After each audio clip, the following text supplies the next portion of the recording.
Hi friends. ஏதேதோ இடங்களுக்கு போகிறோம், வீடியோ எடுத்து போடுறோம். நம்ம பிறந்த ஊரை வீடியோ எடுத்து போடலாம் அப்படின்னு சொல்லிட்டு நேற்று கன்னியாகுமரி போயிருந்தோம். அங்கே பார்த்தீங்கன்னா நிற்கிற இடம் நடக்கிற இடம்னு சொல்லிட்டு எல்லா இடத்துலையும் கடைகளை போட்டு உட்காந்துட்டாங்க. முன்னாடிலாம் பார்த்தீங்க அப்படின்னா ஒரு குறிப்பிட்ட இடம் வரைக்கும் தான் கடைகளுக்கு பெர்மிஷன் கொடுத்துருந்தாங்க. அதுக்கப்புறமா கார் பார்க்கிங்க்கு தான் நிறைய இடங்கள் இருந்துச்சு. போயிட்டு வர டூரிஸ்ட்டுக்கு ஈஸியாக கார் பார்க் பண்ணிவிட்டு உள்ளே போயிட்டு வர மாதிரி இருந்துச்சு. இப்போ பார்த்தீங்கன்னா சன்செட் பாயிண்ட் டேர்ன் ஆகிற இடத்துலேருந்தே எல்லா இடத்துலையும் கடைகளுக்கு பெர்மிஷன் கொடுத்துருக்காங்க.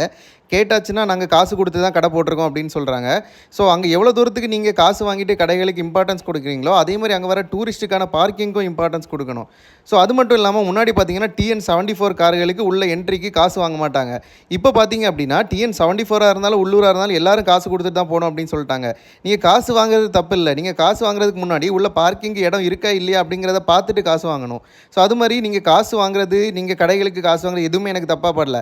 பட் நீங்கள் காசு வாங்குறது மாதிரி அங்கே வர டூரிஸ்ட்டுக்கான கார் பார்க்கிங்க்கும் இம்பார்ட்டன்ஸ் கொடுத்து அதுக்கும் தனி இடம் ஒதுக்கியிருந்தீங்க அப்படின்னா அந்த டூரிஸ்ட் பிளேஸ் வந்து நல்லாயிருக்கும்.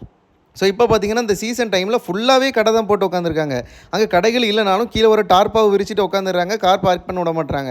இதனால் என்ன ஆகுது பார்த்தீங்கன்னா சின்ன பிள்ளைங்களை கூட்டிகிட்டு வர்றவங்க லாஸ்ட்டில் காரை விட்டுட்டு நடந்து போகிறதுக்கு ரொம்பவே கஷ்டப்பட்டு போகிறது மாதிரி இருக்குது. ஸோ இது வந்துட்டு என்னோட கருத்து. இதை பற்றி உங்களுக்கு என்ன கருத்து இருந்துச்சு அப்படின்னா கீழே கமெண்ட்டில் சொல்லுங்கள். நான் சொன்னது உங்களுக்கு பிடிச்சிருந்துச்சி அப்படின்னா ஒரு லைக் பண்ணிவிட்டு கீழே ஹார்ட்டை கமெண்ட் பண்ணிவிட்டு